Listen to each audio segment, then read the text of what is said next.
আজকে একটি বিরাট একটি বিষয় কোরআন শরীফের আলোকে আলোচনা করতে চাই যে ইসলামের সংস্কৃতি বিষয়টা কি, জিনিসটা কি।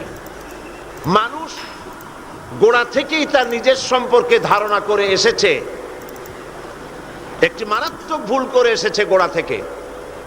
সে কখনো নিজেকে মনে করেছে অনেক শক্তিধর, আবার কখনো সে মনে করেছে নিজেকে অনেক তুচ্ছ মনে করেছে। যেমন সে ইনফিরিয়রিটি কমপ্লেক্সে ভুগেছে, কখনো সুপিরিয়রিটি কমপ্লেক্সে ভুগেছে। কখনো এই মানুষ বলেছে মান আসাদ্দু মিন্না কুওয়া, আমার চাইতে শক্তিশালী আর কে হতে পারে। আবার কখনো বলেছে আনা রব্বুকুমুল আলা, আমি তোমাদের বড় রব, আমি তোমাদের স্রষ্টা। এখন আল্লাহ পাক তার মূল পজিশনটাকে জানাচ্ছে যে তোমার মূল পজিশনটা কি।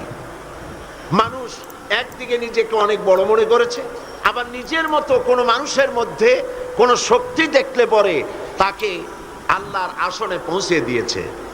যেমন ইহুদিরা বলেছে ওয়াকালাতিল ইয়াহুদু উযাইরুন ইবনুল্লাহ, ইহুদিরা বলেছে উযাইর আল্লাহর পুত্র। খ্রিস্টানেরা বলেছে ওয়াকালাতিন নাসারাল মাসীহু ইবনুল্লাহ, খ্রিস্টানেরা বলেছে মসিহ ঈসা আলাইহিস সালামকে তারা আল্লাহর পুত্র বলেছে। নাউযুবিল্লাহি মিন যালিক। মানুষ নিজের থেকে নিজের মতো মানুষের সামনেই মাথা নত করেছে। সাপের মধ্যে শক্তি আছে, বাঘের মধ্যে শক্তি আছে, আগুনের মধ্যে শক্তি আছে, এগুলি দেখে তার সামনে মাথা নত করেছে। আর আল্লাহ পাক তাদের শুনাচ্ছেন ইন্নাল্লাযীনা তাদউনা মিন দুনিল্লাহি ইবাদুন আমসালুকুম, আমাকে বাদ দিয়ে তোমরা যাদেরকে ডাকো তারা হচ্ছে তোমার মতো আমার আরেকটি গোলাম। সুতরাং মানুষের প্রকৃত মর্যাদা কি? সে যত বড় মনে করে তত বড় সে নয়, আবার যত তুচ্ছ মনে করে তত তুচ্ছ সে নয়। মানুষের এই দুই চরম পন্থার মধ্য দিয়ে আল্লাহ পাক তার প্রকৃত মানুষের আসল মর্যাদাটা কি সেই জিনিসটা আল্লাহ পাক তাকে বুঝাচ্ছেন। তুমি যে নিজেকে বড় মনে করো, আসলে তো তুমি অত বড় নও, কারণ তুমি তোমার সৃষ্টিগত মূল তত্ত্বের দিকে লক্ষ্য করো।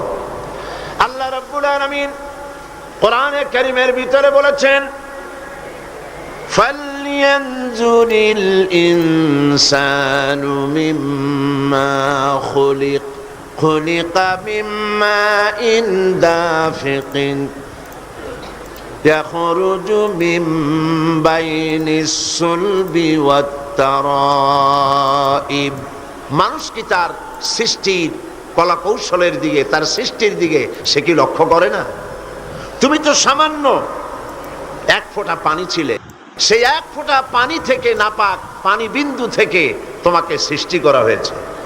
এখন মানুষ যেন তার মূল সৃষ্টি সম্পর্কে বুঝতে না পারে, আল্লাহর কুদরত সম্পর্কে বুঝতে না পারে, সেই জন্য মাঝখানে বলা হয়েছে যে মানুষ তো আসলে মানুষই না। তো মানুষ কি? ডারউইন থিওরি পেশ করেছে মানুষ হলো আসলে বাঁদর। মানুষ এসেছে বাঁদর থেকে, এটাকে বলা হয়েছে থিওরি অফ ইভলিউশন, বিবর্তনবাদ বা ক্রমবিকাশবাদ। ডারউইন সাহেব বাঁদর দেখে, শিম্পাঞ্জি দেখে, ওরাং ওটাং দেখে মনে করেছেন মানুষের পূর্বপুরুষ হলো বান্দর বা ওরাং ওটাং। এটা কি করে সম্ভব? কোন জিনিসের সাথে কোন জিনিসের সিমিলারিটি থাকলে এটা ওটার পূর্বপুরুষটা বলা যায় কি করে? যেমন বোয়াল মাছ, পাবদা মাছ দেখতে বোয়াল মাছের মতো, কিন্তু তাই বলে কোন পাগল তাস পর্যন্ত বলেনি যে পাবদাগুলি আস্তে আস্তে করে বোয়াল হয়ে গিয়েছে। বাঁদর এবং শিম্পাঞ্জির সাথে মানুষের কোন সিমিলারিটি যদি থাকে তাহলে কি করে যা বলা যাবে যে মানুষের পূর্বপুরুষ ছিল বাঁদর? যদি তাই হবে তাহলে জঙ্গলের ভিতরে যত বাঁদর আছে কোন বাঁদর তো এরকম হলো না যে বাঁদরের বুক পর্যন্ত মানুষের মতো হয়ে গেছে, আর একটু দুধ আর পনির খাওয়াইলে পরে পুরো মানুষ হয়ে যাবে। এমনটি তো কখনো হয়নি। সুতরাং মানুষ কোত্থেকে এসেছে এটা ডারউইন সাহেব বুঝবেন না, আর বোঝেন নাই 25,000 বছরের একটি মিসিং লিঙ্ক হয়েছে। তিনি বলতে চেয়েছেন এই মানুষ আসলে বানর ছিল, পাছায় একটা লেজ ছিল, সে ডালে ডালে লাফালাফি করেছে, অকস্মাৎ পাছার লেজ একদিন খসে পড়ে গিয়ে লেজবিহীন এই মডার্ন মানুষে পরিণত। কিন্তু লেজটা খসলো কবে এটা উনি আবিষ্কার করতে পারেন নাই বলে এটাকে মিসিং লিঙ্ক বলা হয়েছে বিজ্ঞানের পরিভাষায়। অবশ্য আজকালকার বিজ্ঞানীরা এই থিওরিকে ডাস্টবিনে নিক্ষেপ করেছে, তারা এটা বিশ্বাস করে না। সে নিজেকে বড় মনে করে অথবা ছোট মনে করে, মূল পজিশন তার কি, কোত্থেকে এসেছে, মানুষের অরিজিন কি? রব্বুল আলামিন বলেন, লক্ষ্য করো, فَإِنَّا خَلَقْنَاكُم مِّن تُرَابٍ ثُمَّ مِن نُّطْفَةٍ ثُمَّ مِنْ عَلَقَةٍ ثُمَّ مِن مُّضْغَةٍ। মাটির নির্যাস থেকে, মাটির উপকরণ থেকে তোমাকে পয়দা করা হয়েছে। এক ফোঁটা নাপাক পানি বিন্দু দিয়ে তোমার হয়েছে, সেখান থেকে রক্তপিণ্ড হয়েছে, জমাট রক্ত থেকে গোশতপিণ্ড হয়েছে।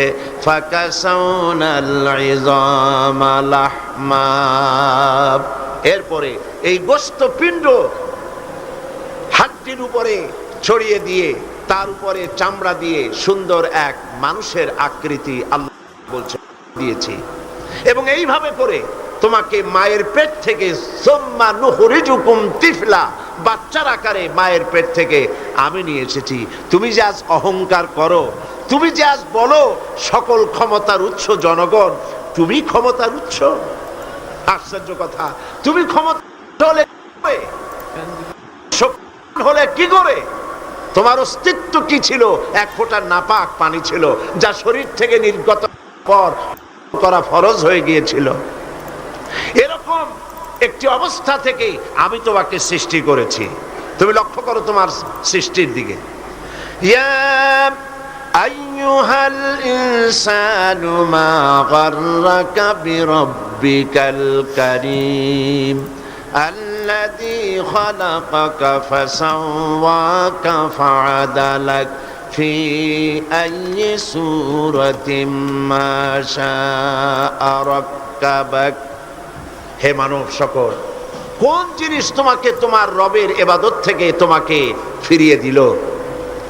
তোমাকে আমি যেমন খুশি আমি তোমাকে সৃষ্টি করেছি, সুন্দর আকৃতি দিয়েছি, এবং তোমার মায়ের পেট থেকে যখন আমি তোমাকে এনেছি, ওয়াল্লাহু আখরাজাকুম মিন বুতুনি উম্মাহাতিকুম লা তা'লামুনা শাইআ। মায়ের পেট থেকে এমন অবস্থায় তোমাকে বের করে আনা হয়েছে যখন তোমার কোনো হুঁশ ছিল না, জ্ঞান ছিল না। আল্লাহ রাব্বুল আলামিন বলেন, এই পৃথিবীতে আমি তোমাকে আনলাম, তোমার খাবারের ব্যবস্থা আমি রব্বুল আলামিন করে দিলাম।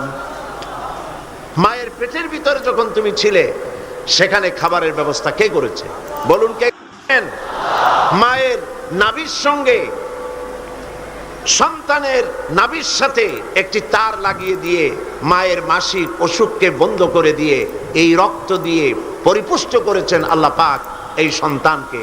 যখন সন্তান পৃথিবীতে এলো, নাড়িটা কাটা হয়ে গেল, একটা লাইন বন্ধ হলো খাবার, আল্লাহ রাব্বুল আলামিন মায়ের বুক থেকে সন্তানের জন্য খাবারের জন্য ডাবল লাইন চালু করে দিলেন। সিঙ্গেল ছিল, ডাবল লাইন আল্লাহ চালু করে দিলেন।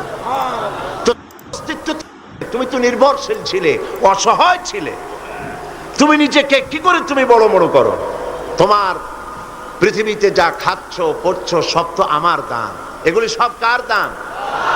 বলেন, কার দান? সবকিছু আল্লাহ পাকের দান। তুমি যে জমিনে ফসল ফলাও, এই ফসলটা তুমি কোত্থেকে ফলালে? আল্লাহ রাব্বুল আলামিন বলেন, আফারাআইতুম মা তাহরুসুন আআনতুম তাজরাউনাহু আম নাহনুজ জারিউন। তোমরা কি দেখতে পাও না ফসল দেখে? এই ফসলের ক্ষেতের ফসলগুলি কে উদ্গত করে? তুমি করো না আমি করি? কে করেন বলেন? জমিনের ফসল, ফসল হয়েছে, বাম্পার ফলন হয়েছে, এ ফলন কে দেয়? আল্লাহ পাক। আল্লাহ পাক বলেন, আমি ফসল ফলাই, বরকত আমি দেই, আমি যদি ইচ্ছে করি, লাউ নাশাউ লাজআলনাহু হুতামান ফাযালতুম তাফাক্কাহুন, আমি যদি ইচ্ছে করি সমস্ত ফসলগুলিকে, ধানগুলিকে চিটায় পরিণত করে দিতে পারি। পারে কিনা বলে?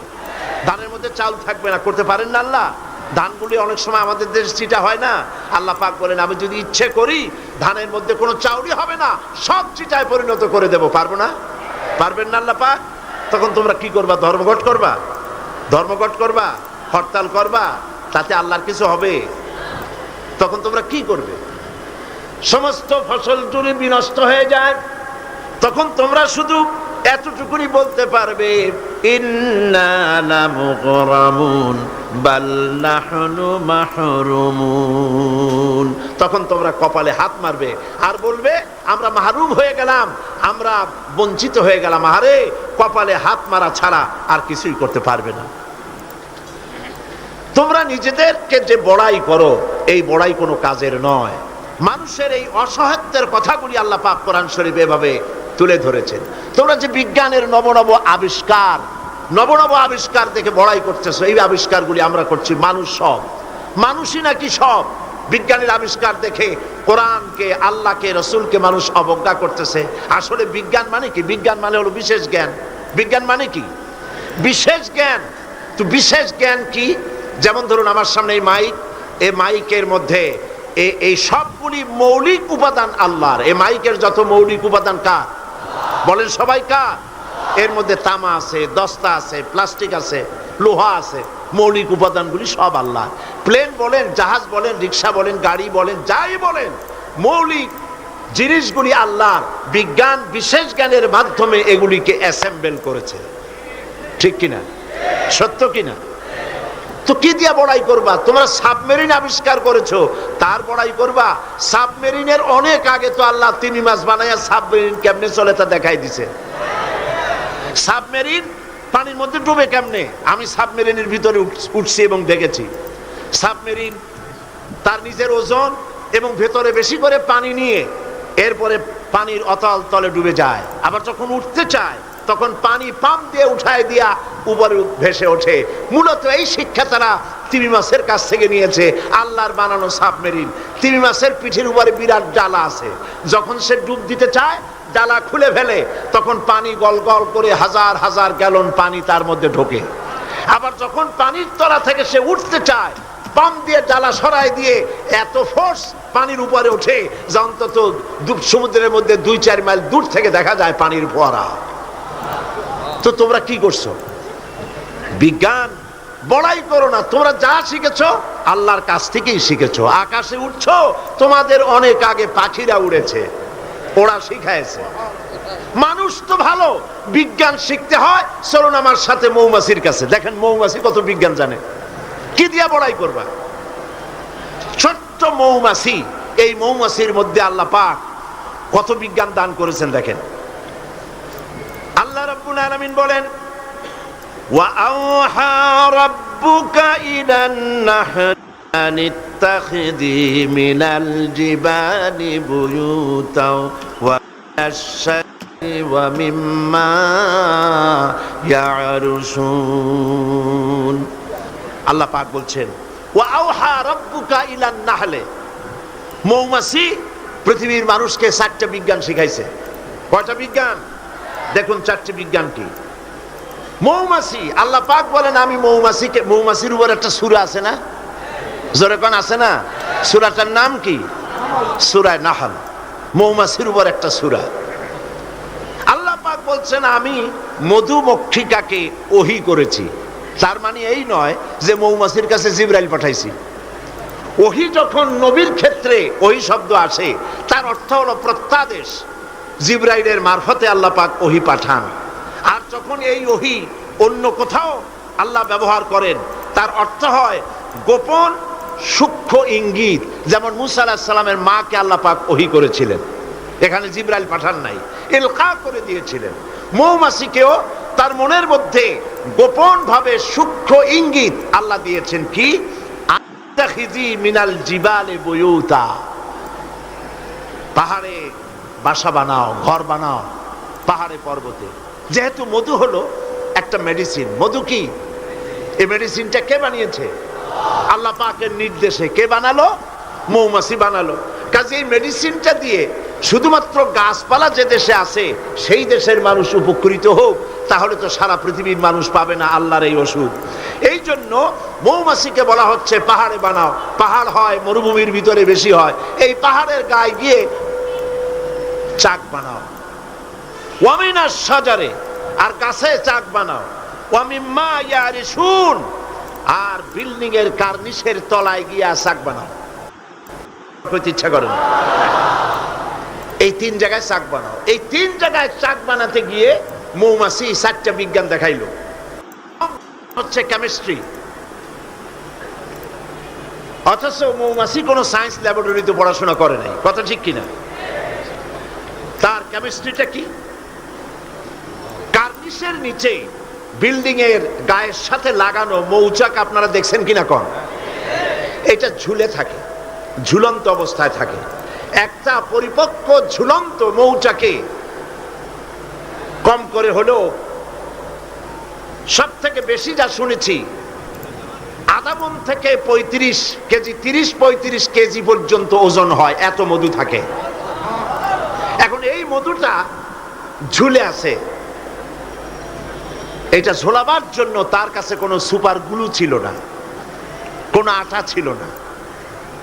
আল্লাহ পাক তাকে এমন আটা শিক্ষা দিয়েছেন যে আটা লাগায় দিয়েছে, লাগাবার পর মৌমাছি সেখানে মধু দিয়া 20 কেজি, 30 কেজি, 35 কেজি পর্যন্ত হইল, অথচ ছিঁড়ে পড়লো না। ঠিক কিনা বলেন?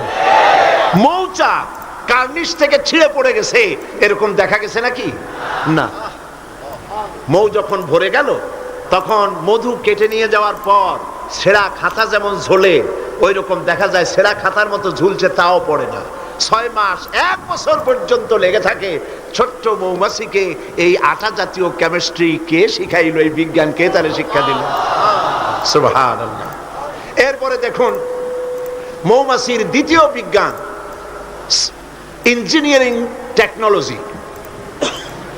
মৌমাছি বাসা বানালো, সেই বাসা 6 কোণ বিশিষ্ট চেম্বার, এক একটা চেম্বার 6টা কোণ। লক্ষ্য করে দেখবেন, সমান মাপের কোণ বিশিষ্ট চেম্বার তৈরি করে লক্ষ চেম্বার। অথচ তার কাছে জ্যামিতি বক্স ছিল না, তার কাছে মেশিন মাপ করে সুন্দর করে এটাকে এভাবে সাজাইয়া এই মৌমাছি ভিতরে মৌ ঢুকাইয়া আবার চেম্বারগুলির মুখ আটকায় দিল, যেন ফোটা ফোটা হইয়া যা সে সঞ্চয় করেছিল তা যেন পড়ে না যায়। এই যে বাসা বানাইলো, এটা হলো তার ইঞ্জিনিয়ারিং টেকনোলজি। এই টেকনোলজি আরো যদি দেখতে চান, বাবুই পাখির কাছে যান। বাবুই পাখিরে ডাকি বলিছে চড়াই, কুড়ে ঘরে থেকে করো শিল্পের বড়াই। যদিও বাবুই পাখি, চড়ুই পাখি বাবুই পাখিকে এটা বলেছে, আসলে শিল্পের বড়াই করার মতো। এই যে চতুর্দিক থেকে পাতাগুলি ছিঁড়ে এনে যে বাসা বাবুই পাখি বানালো, আগেই কোন সুবহানাল্লাহ। এই বাসা শুধু বাসা নয়, এর মধ্যে বেডরুম আছে, এর মধ্যে ডাইনিং রুম আছে, মাস্টার বেডরুম আছে, শুধু টয়লেট নাই। নিচ দিয়া ঢুকবে, আবার ব্যাকডোর দিয়ে নিচের থেকে আক্রান্ত হলে ব্যাকডোর দিয়ে পালাবার ব্যবস্থাও আছে। এই বাসার ভেতরে কোনো বিদ্যুৎ লাইন, পিডিপি বা আরইবি কেউ লাইন দেয় নাই, ফলে বেচারা অন্ধকারে তারা স্বামী স্ত্রী কনজুগাল লাইফ লিড করবে কি করে? সেজন্য ওর মাথার মধ্যে আল্লাহ এমন বুদ্ধি দিলেন, কিছু কাদা এনে বাসার ভেতরে কাদা লাগিয়ে জোনাকি পোকা 5-6টা ধরে এনে মাথা ভিতরে ঢুকায়া পাছা বাইর করে দিয়ে রেখেছে। অটোমেটিক 0 পাওয়ারের বাল্ব তৈরি হয়ে গেছে।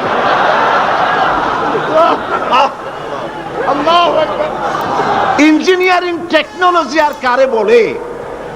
আমার দেশের ইঞ্জিনিয়ার যারা আছেন, এই রকমের বাসা বানানো তো দূরের কথা, ভালো করে বাসাটা খুলুন তো দেখি, বুঝবো আপনি কেমন খুলতে পারেন। খুলতেই পারবেন না, বুনানো তো দূরের কথা। এটা গেল 2 নম্বর টেকনোলজি, ইঞ্জিনিয়ারিং টেকনোলজি। এরপরে হলো মেডিকেল সায়েন্স, চিকিৎসা বিজ্ঞান। আল্লাহ রাব্বুল আলামিন মৌমাছিকে বলছেন, সুম্মা কুলি মিন কুল্লি সামারাতি ফাসলুকি সুবুলা বিকা যুলুলাব। সব রকমের ফুল থেকে মধু চুষে নাও আর তোমার রবের নির্ধারিত পথে চলতে থাকো।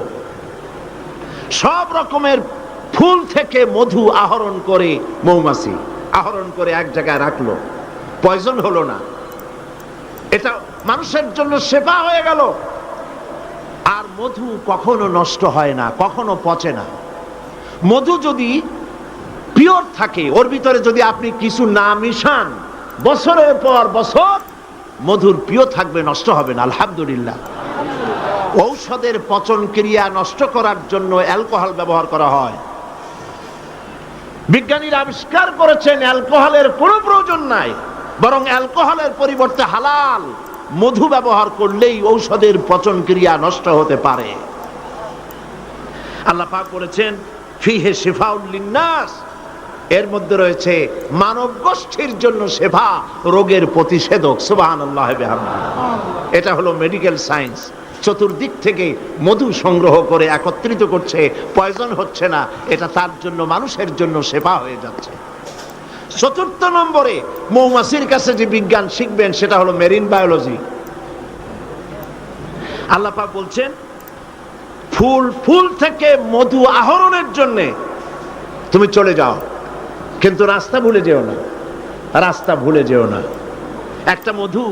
একটা মৌমাছি তার বাসা থেকে, এগুলো নিয়ে যারা রিসার্চ করেছেন, প্রাণীতত্ত্ববিদরা বলেছেন, মৌমাছি ফুল থেকে মধু গ্রহণ করার জন্য নিজের বাসা থেকে 10 মাইল পর্যন্ত দূরে চলে যায়।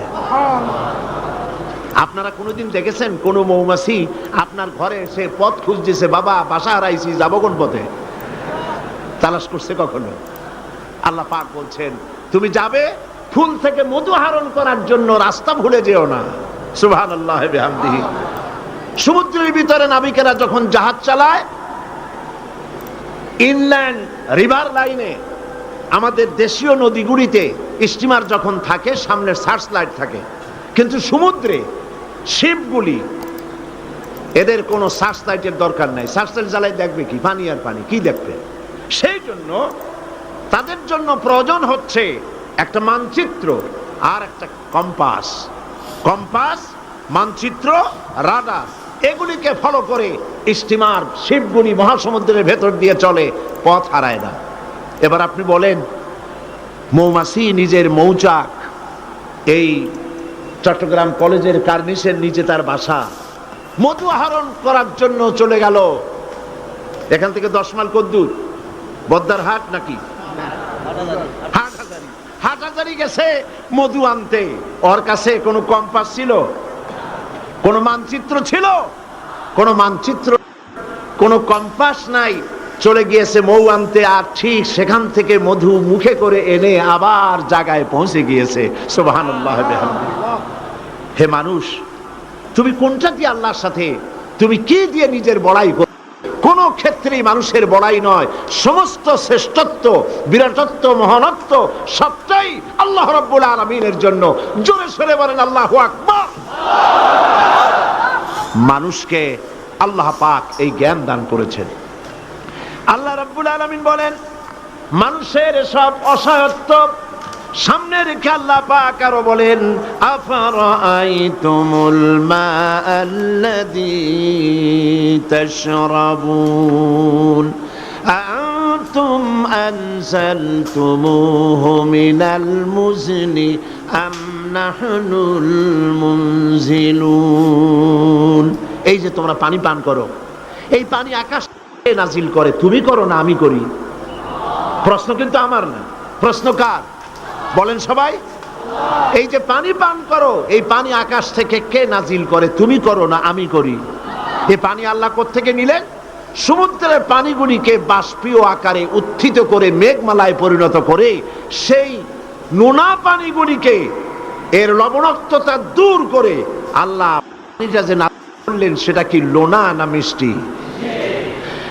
পাক বলেন লাউ নাশাউ জাআলনাহু উজাজান ফালাউলা তাশকুরুন। আমি ইচ্ছে করলে আকাশ থেকে পানিগুলি লবণাক্ত আকারে নাজিল করে দিতাম, বর্ষণ করে দিতে পারতাম। তা না করে আমি যে মিষ্টি পানি তোমাদের দিলাম, লবণাক্ততা দূর করে যে মিঠা পানি দিলাম, কেন তোমরা আল্লাহ রাব্বুল আলামিনের শুকর আদায় করো না? আল্লাহ পাক ইচ্ছা করলে পানি তো সব শুকায় দিতে পারেন, পারেন না? আল্লাহ ইচ্ছা করলে পৃথিবীর সমস্ত পানিগুলিকে শুকায় দিতে পারেন। সেই পানি আবার কেনে দিতে পারেন আমাদের সামনে, আল্লাহ পাক পারেন। সুতরাং আল্লাহ পাক মানুষের অসহায়ত্ব দেখাচ্ছেন, তুমি আসলে অসহায়, যা কিছু পেয়েছো সব আমি তোমাকে দান করেছি। আল্লাহ পাক বলেন লাউ নাশাউ জাআলনাহু উজাজান ফালাউলা তাশকুরুন। আমি ইচ্ছে করলে আকাশ থেকে পানিগুলি লবণাক্ত আকারে নাজিল করে দিতাম, বর্ষণ করে দিতে পারতাম। তা না করে আমি যে মিষ্টি পানি তোমাদের দিলাম, লবণাক্ততা দূর করে যে মিঠা পানি দিলাম, কেন তোমরা আল্লাহ রাব্বুল আলামিনের শুকর আদায় করো না? আল্লাহ পাক ইচ্ছা করলে পানি তো সব শুকায় দিতে পারেন, পারেন না? আল্লাহ ইচ্ছা করলে পৃথিবীর সমস্ত পানিগুলিকে শুকায় দিতে পারেন, সেই পানি আবার কেনে দিতে পারেন আমাদের সামনে, আল্লাহ পাক পারেন। সুতরাং আল্লাহ পাক মানুষের অসহায়ত্ব দেখাচ্ছেন, তুমি আসলে অসহায়, যা কিছু পেয়েছো সব আমি তোমাকে দান করেছি। এই জন্য ফাসাব্বিহ বিসমি রাব্বিকাল আযীম, ওই আল্লাহ পাকের বড়ত্ব, তার তাসবিহ তোমরা ঘোষণা করো। সবাই পড়েন সুবহানা রাব্বিয়াল আযীম। তুমি কত অসহায়, খুব মাতব্বরি করো, কিন্তু সমুদ্রে যাও তো। সমুদ্রে যখন মানুষ যায়, ওয়াইযা গাশিয়াহুম মাওজু কাযুলাল, যখন সমুদ্রের ভিতরে বিরাট তরঙ্গমালার ভিতরে মানুষ যখন পড়ে যায়, আল্লাহ পাক বলেন দল্লা মান তাদউনা ইল্লা ইয়াহু। যখন সমুদ্রের ভিতরে তুফানে পড়ে যায়, তখন আল্লাহ ছাড়া সবাইকে তারা ভুলে যায়। শুধু তখন মনে পড়ে আল্লাহ আল্লাহ, আল্লাহ ছাড়া তখন আর কিছুই মনে থাকে না। অতএব তুমি নিজেকে যত বড় মনে করো, আসলে তুমি এত বড় নও। তোমার আসল মর্যাদা কি সে কথা আল্লাহ পাক বলছেন। এবার দেখো তোমার মূল মর্যাদাটা কি। আল্লাহ পাক বলেন পৃথিবীর মানুষের মূল মর্যাদা হলো ওয়ালাকাদ কাররামনা বানি আদম, আদম সন্তানকে আমি সম্মানিত করেছি, তুমি আমার সম্মানিত মেহমান। পৃথিবীর মানুষের আল্লাহর সম্মানিত মেহমান। ওয়া হামালনাহুম ফিল বাররি ওয়াল বাহর, আর আমি তাদেরকে জলে এবং স্থলে সওয়ারির ব্যবস্থা করেছি। ওয়া রাযাকনাহুম মিনাত তাইয়্যিবাত, আর উত্তম হালাল খাদ্য আমি তোমাদেরকে দান করেছি। সুবহানাল্লাহ বিহামদিহি। সম্মানিত মেহমান, সেই জন্য আল্লাহ যত খাবার দিলেন সমস্ত খাবারগুলি ঢেকে ঢুকে সুন্দর করে আমাদের সামনে পরিবেশন করেছেন। সুবহানাল্লাহ বলেন। সম্মানিত মেহমানের সামনে খোলা খাবার নেওয়া ভদ্রতার বাইরে, আমরাও তা করি না, ঢেকে ঢুকে নেই। আর আল্লাহ পাক এই মানুষকে সম্মানিত করেছেন বলে যত খাবার দিলেন সমস্ত খাবারগুলি ঢেকে দিয়েছেন।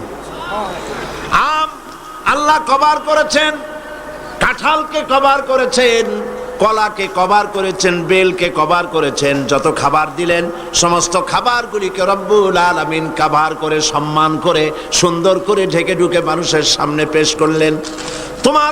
তোমার মর্যাদা, মানুষের আসল মর্যাদা হলো, মানুষের আসল মর্যাদা আল্লাহ পাক দিয়েছেন, তোমাকে আমি সম্মানিত জাত হিসেবে পৃথিবীতে তৈরি করেছি। এটাই হলো তোমার মূল সম্মান। এখন আল্লাহ পাক মানুষকে যে মর্যাদা দান করেছেন, সেই মর্যাদা বুঝতে না পেরে তারা এক আল্লাহকে বাদ দিয়ে আরো অনেক খোদা তারা বানিয়ে নেয়। যারা ইসলামী সংস্কৃতিতে বিশ্বাসী নয়, ধর্মনিরপেক্ষ মতবাদে যারা বিশ্বাসী তাদের খোদা হয় পৃথিবীতে চারটা। তারা চার ইলাহে বিশ্বাস করে। সবাই বলেন নাউজুবিল্লাহ। এই ধর্মনিরপেক্ষ মতবাদ কি এবং সংস্কৃতি মূল আমাদের কোনটি, এ বিষয়ে আমি আজকে কথা বলবো ইনশাআল্লাহ। ধর্মনিরপেক্ষতায় যারা বিশ্বাস করে তাদের ইলাহ হয় চারটা: স্বদেশ, স্বজাতি, নিজস্ব জ্ঞান আর প্রবৃত্তির অনুসরণ। দেশকে তারা নিজেদের মায়ের মতো মনে করে, দেশ মাতৃকা বলে।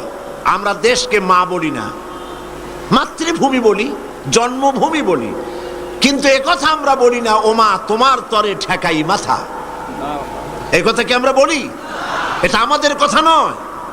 সুতরাং তারা দেশের জন্য তো জীবন দিতে পারে, কিন্তু আল্লাহর জন্য তারা কিছুই করতে পারে না। দেশপ্রেম তো নিশ্চয়ই ভালো, কিন্তু দেশকে পূজা করা নিশ্চয়ই ভালো নয়। আল্লামা ইকবাল বলেছেন, ইনতাজা খুদাউ মে সবসে বড়া वो वतन है, इनताजा खुदाऊ में सबसे बड़ा वो वतन है, जो इसका फिर पिरहन है वो मजहब का काफन है। এই চার খোদার মধ্যে তাদের বড় খোদা হলো, তাজা খোদা হলো নিজেদের স্বদেশ। স্বদেশের জন্য সবই করতে পারে, কিন্তু এই দেশটি যিনি দিলেন তার জন্য একটা সেজদা দিতেও রাজি নয়। তারা দিন থেকে মজহাবকে, রাজনীতি থেকে মজহাবকে, দিনকে, ইসলামকে আলাদা ভাগ করে ফেলেছে।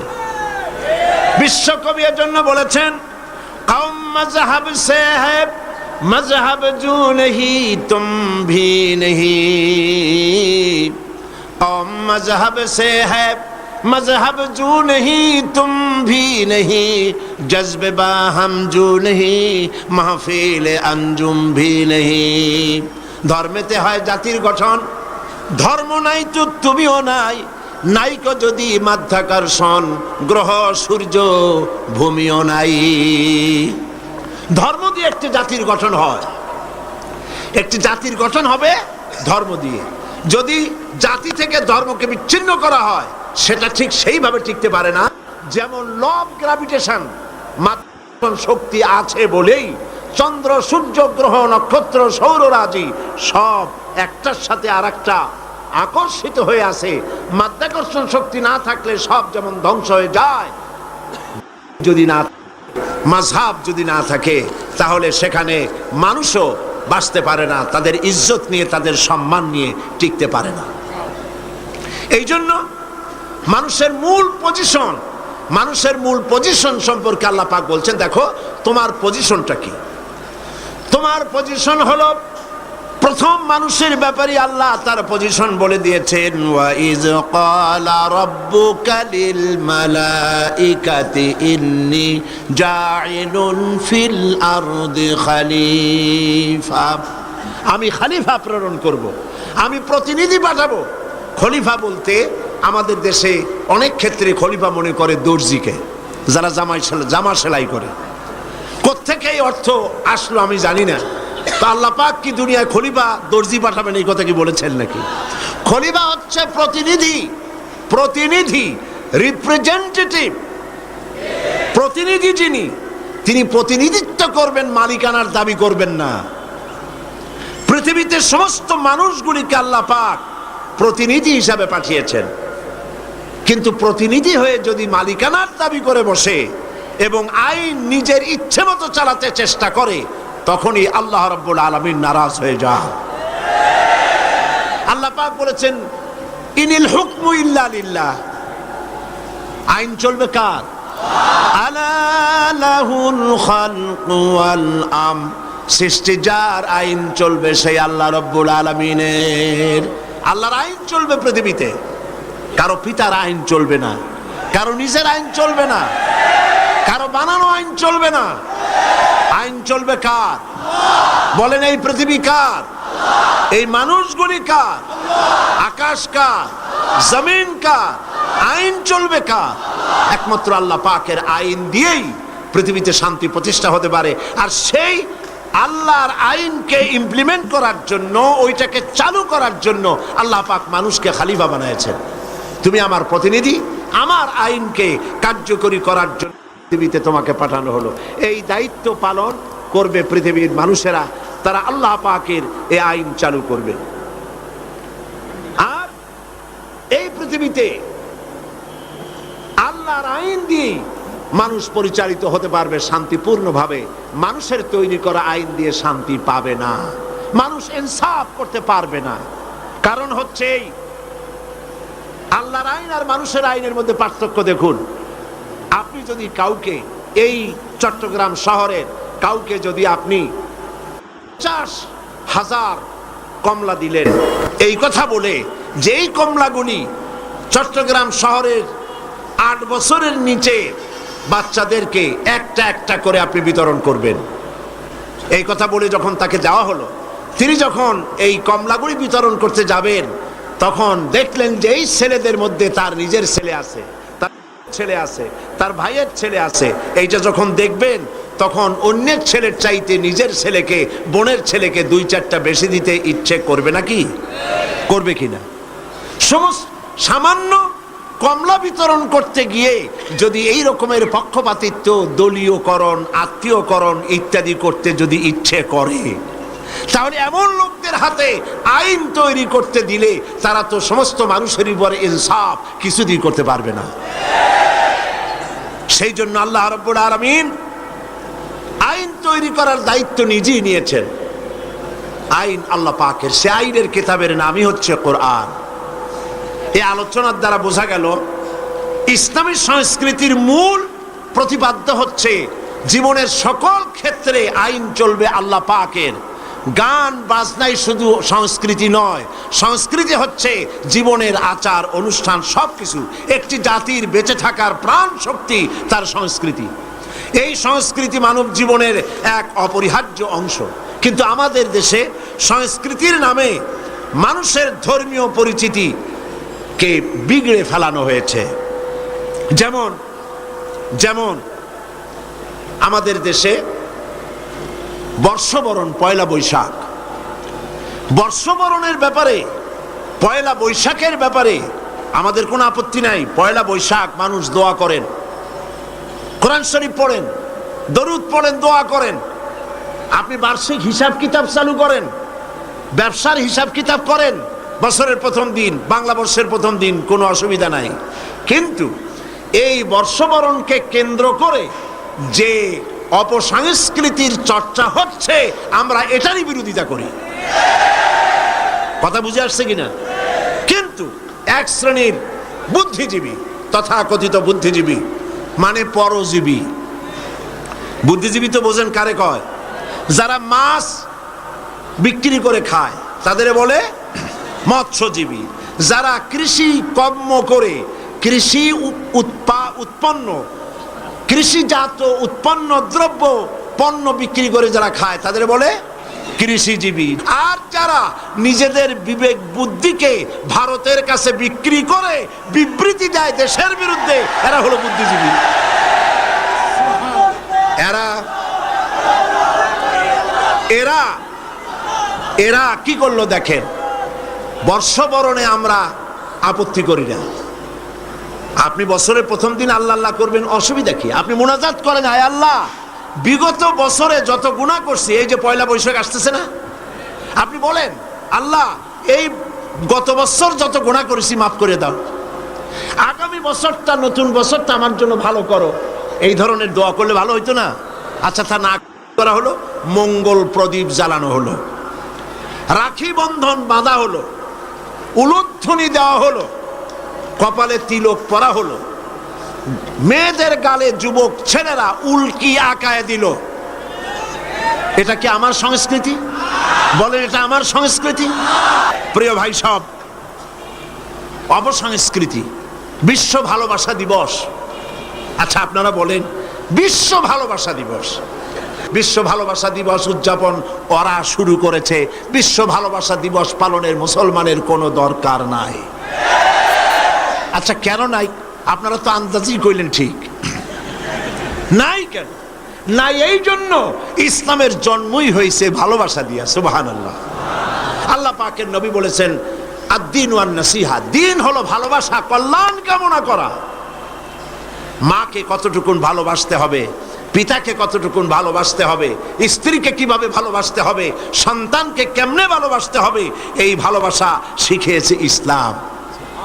ইসলামের প্রতিটি দিন ভালোবাসা। যাদের জীবনে কোনো ভালোবাসা নাই, বছরে তাদের জন্যই একবার ভালোবাসা প্রয়োজন হয়, একদিনের জন্য হলেও।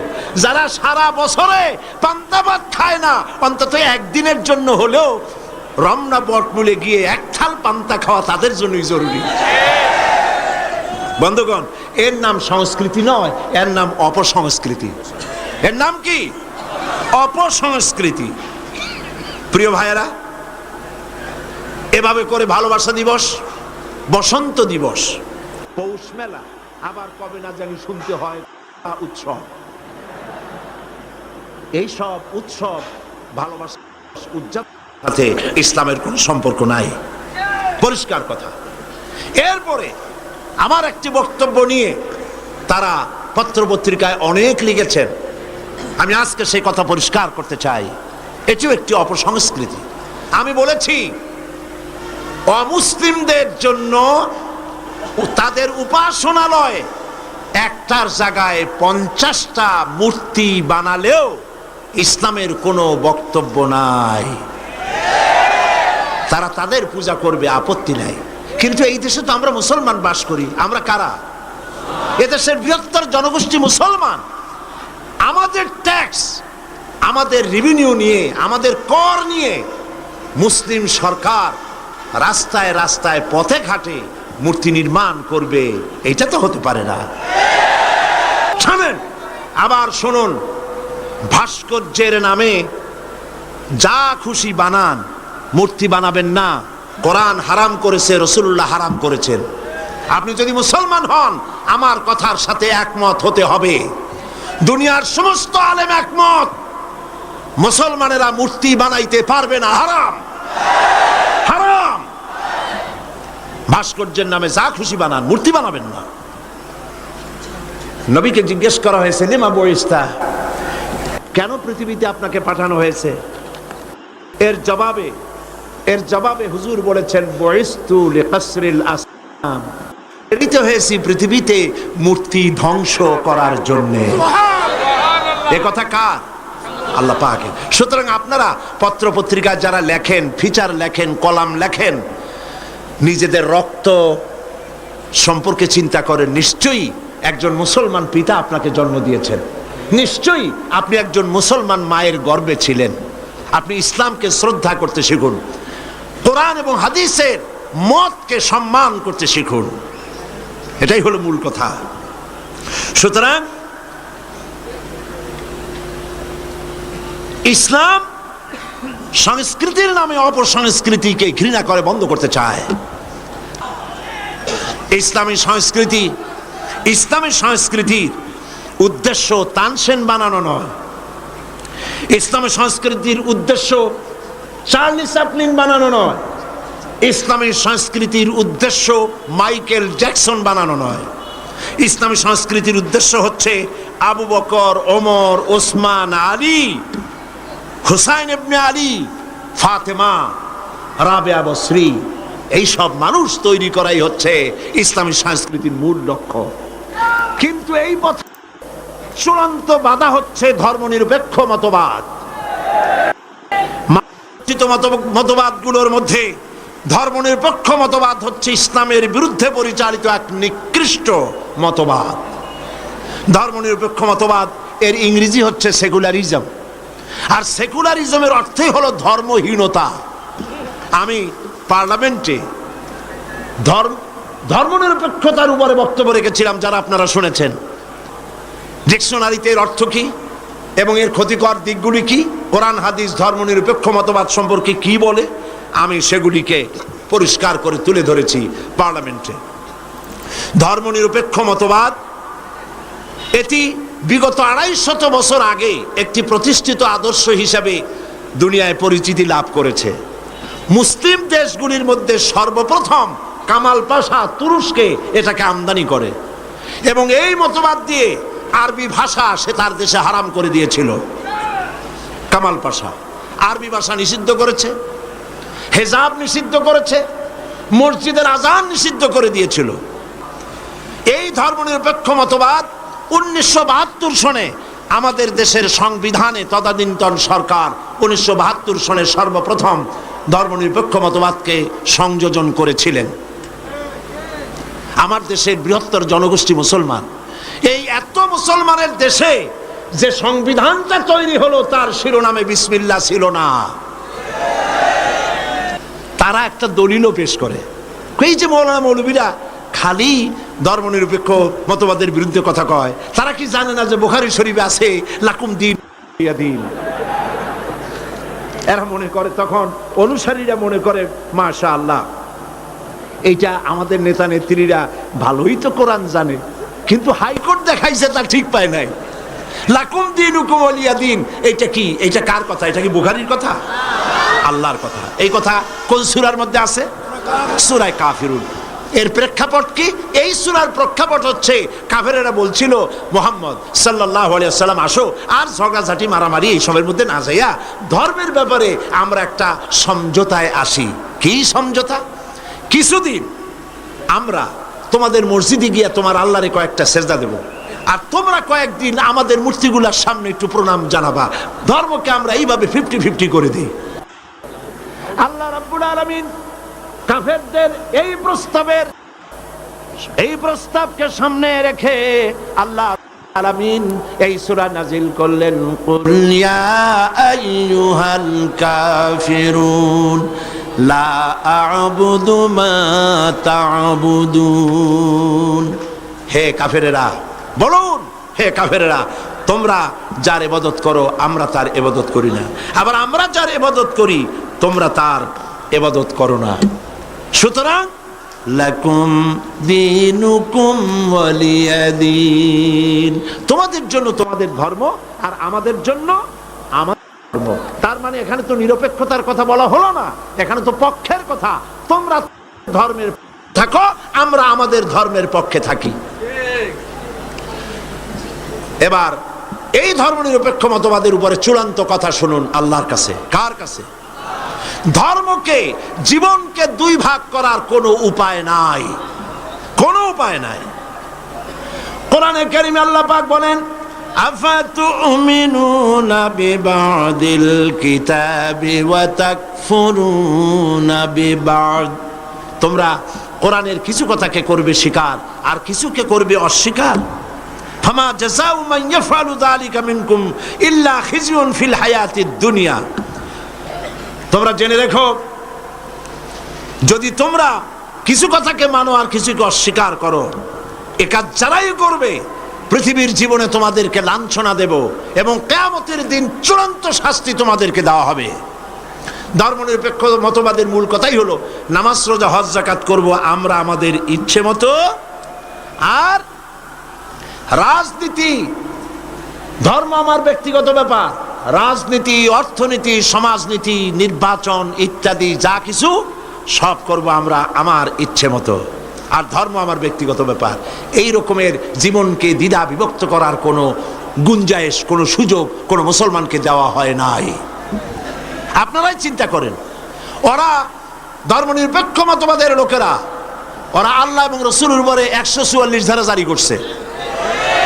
তারা বলেছে আল্লাহ রসুল মাদ্রাসার মসজিদে থাকো, আমার পার্লামেন্টে আসতে পারবা না, আমার সেক্রেটারিয়েটে আসতে পারবা না, আমার ক্যান্টনমেন্টে বঙ্গভবনে যাইতে পারবা না, আমার নির্বাচনে আসতে পারবা না। আমার প্রশ্ন, যে আল্লাহর দরকার নাই শিক্ষাঙ্গনে, যে আল্লাহর দরকার নাই পার্লামেন্টে, যে আল্লাহর দরকার নাই ইলেকশনে, যে আল্লাহর দরকার নাই সেক্রেটারিয়েটে, যে আল্লাহর দরকার নাই কলেজ ভার্সিটিতে, যে আল্লাহর দরকার নাই কলকারখানায়, অবশেষে এই আল্লাহর দরকারটা কি?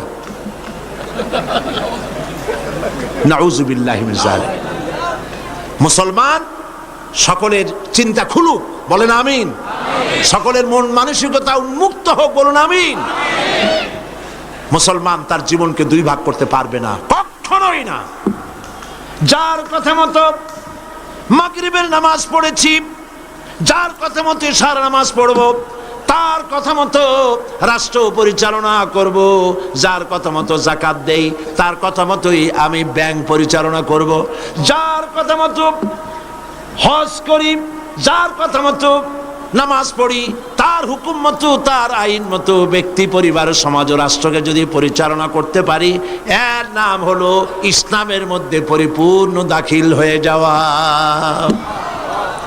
ইয়া আইয়ুহাল্লাযীনা আমানু দুখুলু ফিস-সিলমি কাফা ওয়ালা তাত্তাবিউ খুতুওয়াতিশ শাইতান ইন্নাহু লাকুম আদুউম মুবিন।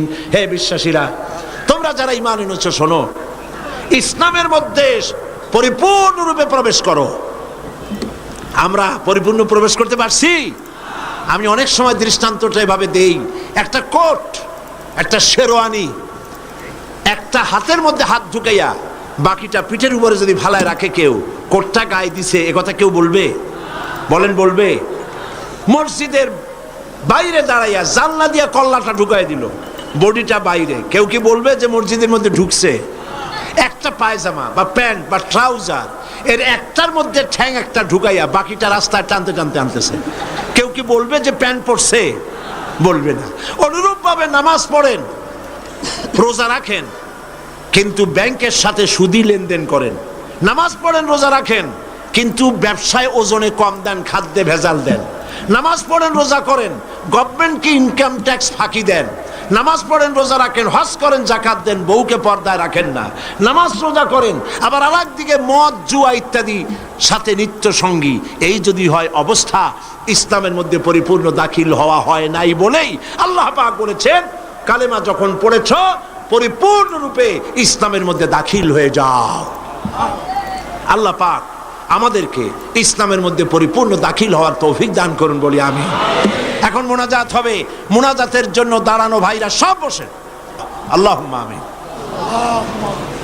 রব্বানা যালামনা আনফুসানা ওয়া ইল্লাম তাগফির লানা ওয়া তারহামনা লানাকুনান্না মিনাল খাসিরিন।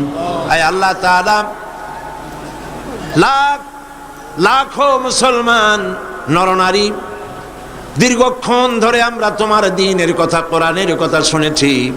আল্লাহ তাআলা মেহেরবানি করে সওয়াবটুকুন জনাবে মুহাম্মদুর রাসূলুল্লাহ সাল্লাল্লাহু আলাইহি ওয়াসাল্লামের রূহ মোবারকে পৌঁছায় দাও।